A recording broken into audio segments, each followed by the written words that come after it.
बड़े प्यार से बैठिए, बड़े आराम से। उसके बाद ये महसूस करें कि हमारा इष्ट सह शरीर हमारे सामने विद्यमान है। पहले चूज करिए अपनी आत्मा को पूछ के कि कौन से भगवान की आराधना करना चाहते हैं हम। शिव को मानना चाहते हैं, राम को मानना चाहते हैं, कृष्ण को मानना चाहते हैं, जिसको मानना चाहते हैं। एक बार निश्चित कर लीजिए जो इष्ट आपको सबसे ज्यादा, परमात्मा की मूर्त जो आपको सबसे ज्यादा प्यारी लगती है, सबसे ज्यादा प्यार जिसके ऊपर आता है। अब ये मानिए कि घर के अंदर 4 बच्चे आपके हैं, जो सबसे प्यारा बच्चा है वो आपका इष्ट होगा। इतना सारा समाज है, उसके अंदर जो सबसे प्यारा भगवान आपका होगा, जो सबसे प्यारा होगा वो आपका इष्ट होगा, जिसकी रह रह के आपको याद आती है। अगर बच्चा आपका प्यारा बच्चा आपसे दूर देश में है और वहां उसकी कोई तकलीफ हो जाती है तो रह रह के उसका ख्याल आता है, और जब तक आत्मा चैन नहीं देती जब तक उसकी खुशखबरी हमको मिल ना जाए। इतनी तड़फ अपने इष्ट के प्रति आपको होनी चाहिए। सर्वे सर्वा हमारा वही है। ये भाव की बात मैं आपको बता रहा हूं, ऐसा भाव होना चाहिए कि हमारी जिंदगी जो दी तो उन्होंने दी, हमारी चाल चलन जो दी है वो उन्हीं से है, हमारा सब कुछ उन्हीं से है, हमारे बच्चे भी उन्हीं से ही हैं। जो वो चाहते हैं वो घर के अंदर होता है। इतना ऊंचा भाव आपका आपके इष्ट के प्रति होना चाहिए। तो बड़े प्यार से बैठिए, भाव बनाइए, और भाव बनाने के बाद यह महसूस करें कि हमारा इष्ट सह शरीर हमारे सामने विद्यमान है। सह शरीर है, फोटो में नहीं है। हम अक्सर अपने इष्ट देव को अपने मंदिर में छोड़ के चले आते हैं, भाई यही गड़बड़ी हो जाती है। घर के अंदर शिव जी को जल चढ़ाया बड़े प्यार से, उसके बाद बाहर निकले, जैसे घर गृहस्थ में गए थे वैसे ही आपस में बातचीत करते चले आते, अपने इष्ट देव को उसी मंदिर में छोड़ के चले आते बड़े आराम से। वो नहीं करना हमको अपने इष्ट देव को अपने साथ लेके चलना है। वो कैसे होगा? वो होगा ध्यान करने से। एक स्टेज पूजा की और ऊपर हो जाइए। अब तो क्रिया योग करते थे हम लोग, अब हम ध्यान योग करेंगे। ध्यान, मेंटल, आजकल जो पढ़ने वाले लोग कहते हैं मेंटल मैथमेटिक्स,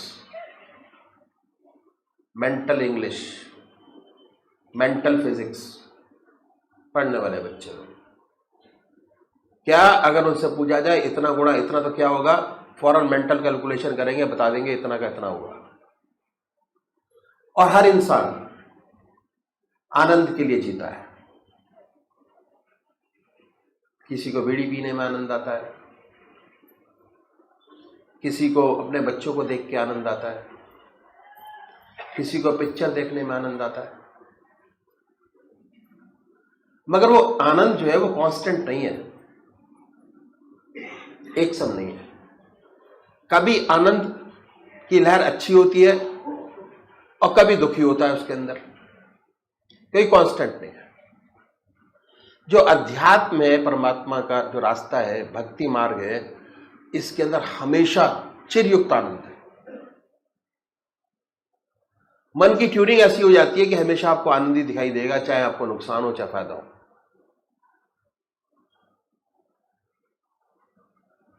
क्यों? हमने अपने दिमाग को उसी हिसाब से ट्यून कर लिया। ऐसा नहीं कि जो सत्संग में आता है उसको नुकसान ना होता हो।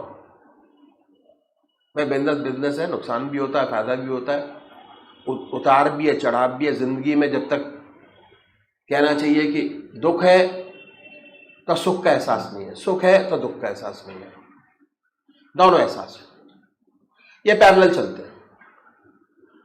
और एक आनंद को प्राप्त करने वाला आदमी, उसके लिए सुख और दुख बराबर सा हो जाता है।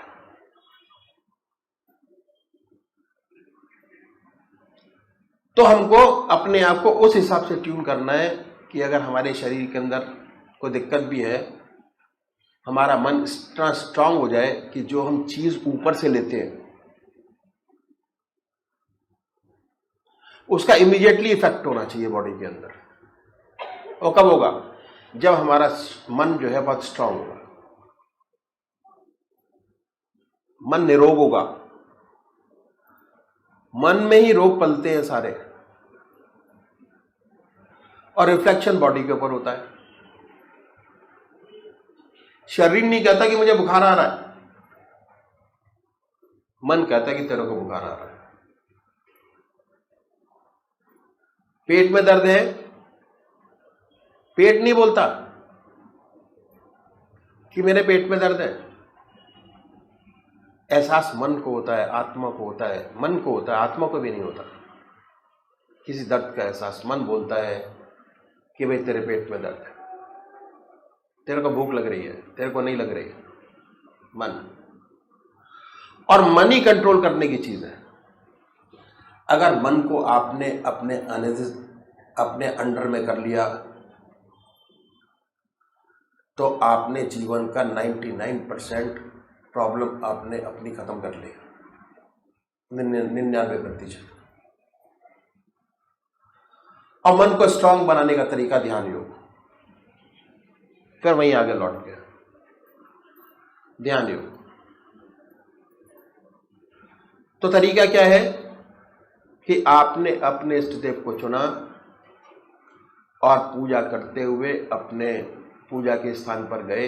अगर है आपके घर के अंदर तो बड़ी अच्छी बात है, नहीं है तो एक स्थान बना लीजिए पूजा का।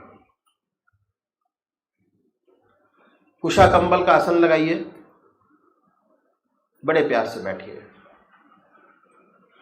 कोई भक्ति वाला भजन हो तो गाइए, भक्ति भाव।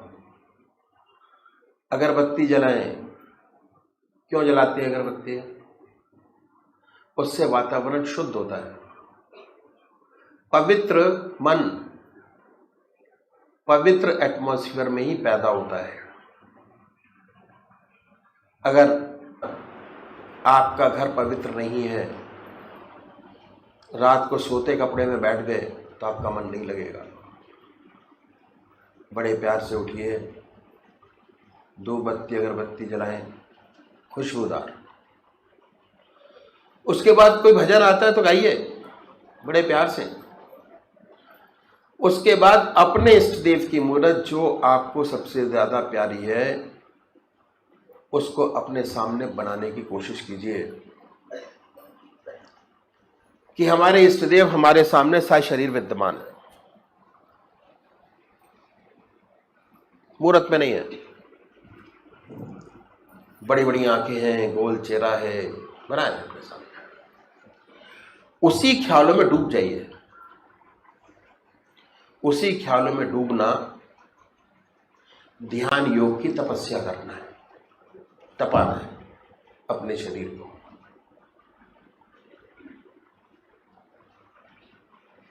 अपने शरीर को तपाना।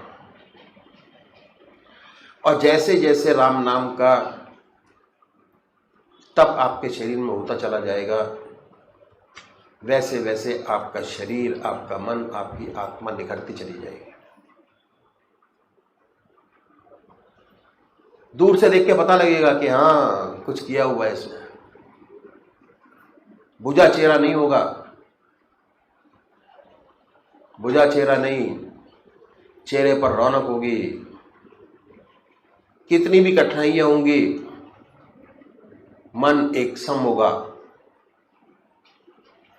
तो हमको इस तरीके से ध्यान योग का अभ्यास करना है। और जैसे जैसे इसमें डूबते चले जाएंगे, जैसे जैसे राम नाम में अपने शरीर को तपाते चले जाएंगे, वैसे वैसे आपका शरीर कुंदन सोने की तरह निकलता चला जाएगा।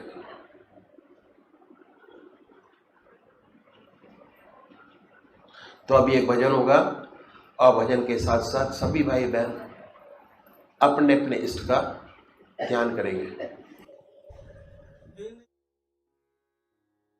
आप जाहिर आप बातिन, साथ हम सबके हैं आप। को की पर्दा करके बैठे, फिर भी लापरदा हैं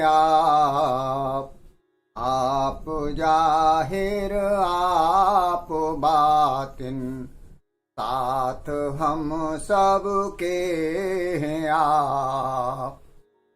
गूंजती है कान में आवाज अब भी आपकी, पद्म में जलवानुमा से सामने बैठे हैं आप। गो की पर्दा करके बैठे, फिर भी लापरदा हैं आप। दिल के टुकड़े आपके हम आप कहते थे हुजूर। दिल के टुकड़े आपके हम आप कहते थे हुजूर। फेर कर फिर मुँह यूं हमसे, फेर कर फिर मुँह यूं हमसे, कैसे जा सकते हैं आप जाहिर आप बातिन, साथ हम सबके हैं आप। जिस्म तक महदूद जब थे, फासले मुमकिन भी थे। जिस्म तक महदूद जब थे, फासले मुमकिन भी थे। अब जो लामहदूद हैं तो रूबरू बैठे हैं अब जो लामहदूद हैं तो रूबरू बैठे आप। गो की पर्दा करके बैठे, फिर भी लापरदा हैं आप। कर दिए आसान रास्ते, पुरखतर दुश्वार थे। कर दिए आसान रास्ते, पुरखतर दुश्वार थे। फिर भी जो कोई गिरे तो हटी उठा लेते हैं आप जाहिर आप बातिन, साथ हम सबके हैं आप। झोली मेरी तंग है, बदकिस्मती मेरी है ये। झोली मेरी तंग है, बदकिस्मती मेरी है ये। बांटते हर से सभी को, बांटते हर से सभी को, बेहिसाब देते हैं आप जाहिर आप बातिन, साथ हम सब के हैं आप। एक चिरंजी ही नहीं, कितनों की हिम्मत आपसे, कितनों की हिम्मत आपसे। दोस्त रहबर रहनुमा और खैर ख्वाहें हम सब के आप। दोस्त रहबर रहनुमा और खैर ख्वाहें हम सब के आप। गो की पर्दा करके बैठे, फिर भी लापरदा है आप जाहिर आप बातिन, साथ हम सब के हैं आप। गो की पर्दा करके बैठे, फिर भी लापरदा है आप। यश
जय सगुदेव जय पश्चान।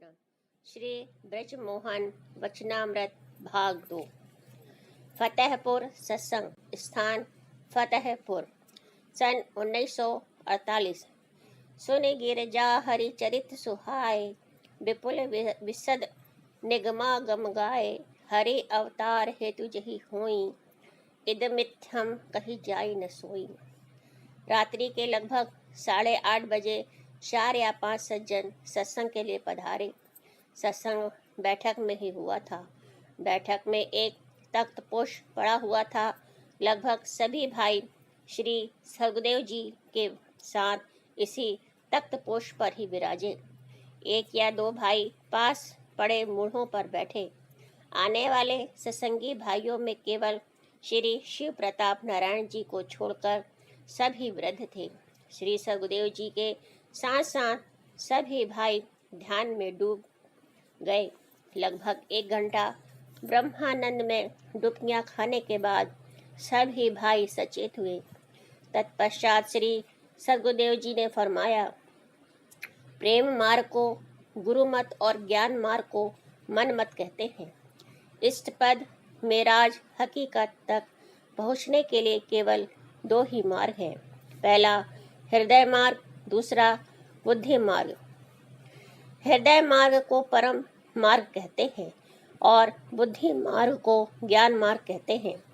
प्रेम मार्ग में बालकों की भांति सच्चा विश्वास होता है और ज्ञान मार्ग में बाल की खाल निकालना। प्रेम मार्ग में केवल साधन और सत्संग की आवश्यकता है और दूसरे में पग पग पर ठोकरें हैं। गुरु मत का उदाहरण प्रेमी और प्रेमिका है। प्रेम और ज्ञान दोनों गुरु से मिलते हैं, परंतु अंतर इतना है कि प्रेम मार्ग का इष्ट अहंकार से अलग, पवित्र और स्वतंत्र है और ज्ञान मार्ग में अहंकार की बहुत सी सामग्री मिलती है। ज्ञानी अहम ब्रह्मास्मि अनल हक और प्रेमी त्वमसि अतुल हक अर्थात तू है कहता है। ज्ञानी कहता है कि मैं ही हूँ और प्रेमी कहता है कि तू ही है। गुरु मत में केवल गुरु में विश्वास ही पक्का करना होता है और मन मत में अहंग्रह उपासना है। प्रेम यह है, जब मैं था तब गुरु नहीं, अब गुरु है मैं नाही। प्रेम गली अति सांकरी, या में 2 न समाही। गुरु का नाम सर्वश्रेष्ठ, कल्याण में सब दशाओं में आदर्श और इष्ट है। इसके ध्यान से हृदय को बार बार स्पंदन होता है। जिसके विचार ऊपर की ओर चलता है, जिस प्रकार सब कल्पित शब्द दुनिया में अपना काम करते हैं, ऐसे ही गुरु के नाम से सच्चे इष्ट मेराज सदाकत का ध्यान होता रहता है। जो कुछ दुनिया में है वह सब ख्याल के अंदर है और ख्याल का परिपक्व होना ही इष्ट पद तक पहुंचाता है। ख्याल के परिपक्व होने का नाम विश्वास, अकीदा, ईमान है। ईश्वर की समझ भी तो किसी ख्याल दिलाने से ही होती है। पहली वस्तु ख्याल है और ख्याल के ही प्रकट रूप होने को नाम और रूप कहते हैं। यदि खेत कमाया हुआ है तो जो बीज उसमें डाला जाएगा वह पैदा होकर फूले फलेगा और यदि खेत में यह गुण नहीं है तो परिणाम उल्टा होगा। इसलिए दिल के बर्तन या खेत को कमाने या बनाने की बड़ी आवश्यकता है। बिना गुरु के ज्ञान की समझ कठिनता से आती है, क्योंकि जिस स्थान पर हमारी स्थिति है वहाँ पर हर प्रकार से शिक्षा, सुधार और संभाल की जरूरत है। इसलिए बाह्य प्रभाव की आवश्यकता है। मनुष्य जितनी उन्नति करेगा बाहरी प्रभाव द्वारा करेगा। जो कुछ बाहर दिखेगा उसका प्रभाव स्वीकार करेगा। यदि बाह्य प्रभाव को एक प्रकार का मार्गदर्शक या ख्याल दिलाने वाला मान ले तो वह ही गुरु का काम देता है। यहाँ व्यक्ति विशेष गुरु नहीं है। विद्वानों और महात्माओं ने अनुभव से काम लिया है। मनुष्य एक प्रकार का मिश्रित साधन है और किसी दूसरे पर भी निर्भर है। इसके सब काम दूसरों के ख्याल दिलाने के अधीन है। प्रत्येक मनुष्य के लिए समय और योग्यता की आवश्यकता है। मनुष्य की जैसी बनावट और सृष्टि है, वैसे ही बाह्य विचार को लेकर काम करता है। जिसकी बनावट और ढंग की है, उसमें वह बात पैदा नहीं हो सकती। मनुष्य की शारीरिक बनावट, हृदय और दिमाग की आकृति भी बाह्य प्रभाव से बनती है। माता पिता की संपत्ति, इर्द गिर्द का सामान, भोजन, वर्तमान दशा, शिक्षा, पाठशाला में एक ही अध्यापक का भिन्न भिन्न विद्यार्थियों पर भिन्न भिन्न प्रभाव, ये सभी बाह्य प्रभाव है। शब्द गुरु के उपदेश का नाम है। अब सोचिए, शब्द बड़ा है कि जीव, जो बाहरी ख्याल दिलाने के अधीन है। गुरु का काम यह है कि मनुष्य को गढ़कर सुंदर बना दे। यह गुरु का पूरा कर्तव्य और बड़ा एहसान है। शठ सुधरहि सत्संगति पाए, पारस परसि धातु सुहाए। गुरु करते समय जो लाभ होते हैं, वह कई भांति के हैं। पहला, जामन, खमीर मिलता है, जैसे दही या आटे का खमीर। दूसरा, सत्संग के विचार मजबूत होते हैं। तीसरा, जो कुछ गुरु करता है, शिष्य उसकी नकल करता है। इस प्रकार नित्य के अभ्यास से उसका व्यवहार सुधरता है और आध्यात्मिक मार्ग में उसका जीवन शानदार हो जाता है। चौथा, जीवन में यह जिस बात की खोज में रहता है, उसको साक्षात्कार के दर्जे तक पहुंचा देता है, साक्षात्कार कर लेता है। साधुओं के संग से साधुता और बुरों से बुराई, अमीरों से अमीरी, दीनों से दीनता की लहर मिलती है। क्योंकि गुरु की आत्मा मन को मारने वाली होती है, इसलिए उनसे वही आदत आएगी। बिन गुरु भवनिधि तरे न कोई, जा बिरंचि शंकर सम होई। मनुष्य चाहे जितना विद्वान, पंडित, ज्ञाता, ऋषि, मुनि, वली, नबी, अवतार हो, सिद्धांत से ही उससे गुरु करना चाहिए। उपासना, भजन, तप, यह सब बच्चों के खेल के समान है। गुरु का सत्संग उन सबसे सहस गुनी बड़ाई रखता है। सत्संग से बाह्य प्रवाह अपने आप बिधने लगते हैं और वैसा ही रंग चढ़ने लगता है। गुरु को कीजे दंडवत, कोटि कोटि प्रणाम, कीट न जाने भृंग को, गुरु करे आप समान। कोटि न चंदा उग रहे, सूरज कोटि हजार, सत्य गुरु मिलिया बाहरा, देखे घोर अंधिया। गुरु की आत्मा का नाम मालिक है। हजरत मसीह का वचन है कि जो बेटे को नहीं जानता, वह बाप को नहीं जानता। वृद्ध बुद्ध गुरु का आदर्श है। जैनों में तीर्थकर गुरु का नाम है। गुरु वह है जो शिक्षा, सुधार और उपदेश आरंभ करते हैं। वह सूर्य की तरह चमक उठते हैं। संसार के अधिकारी उसे अपने आप रस फैज पाते हैं। यह पवित्र लोग अपनी बनावट, युक्ति और हृदय के झुकाव के विचार से बहुत पक्के और मजबूत होते हैं। उन पर भी शिष्यों का प्रभाव पड़ता है और वे उसी प्रभाव के द्वारा शिष्य के निर्बल अंकों को देखकर इस प्रकार शिक्षा देते हैं कि जो उनके लिए सुलभ हो। वास्तव में गुरु आत्मिक इष्ट पद मेराज इरफा का नाम है, जो दिमाग के आकाश में है। चेला चित्त दिल में है, मन में है। जिस समय मन रूपी चेला प्रकाश में गुरु से मिलकर एक हो जाता है, तब उसमें न कभी वियोग होता है, न जुदाई। दोनों अवस्थाएं अंदर है। जब तक इष्ट पद सिद्ध न हो जाए, तब तक चेला और तभी तक गुरु है। चूकी कर दी जात मुर्शद रा कबूल, हम फिदा दर जात शबद हम रसूल। जो गुरु में लीन फना है, उसको वही ईश्वर अवतार और रसूल है। गुरु साक्षात पर ब्रह्म है। क्योंकि समय अधिक हो चला था, सत्संग समाप्त हुआ तथा सब भाई श्री सगदेव जी को दंडवत प्रणाम कर अपने अपने घर को चले गए। जय सगदेव, जय परशुराम।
जय सद्गुरुदेव जय पद शरणं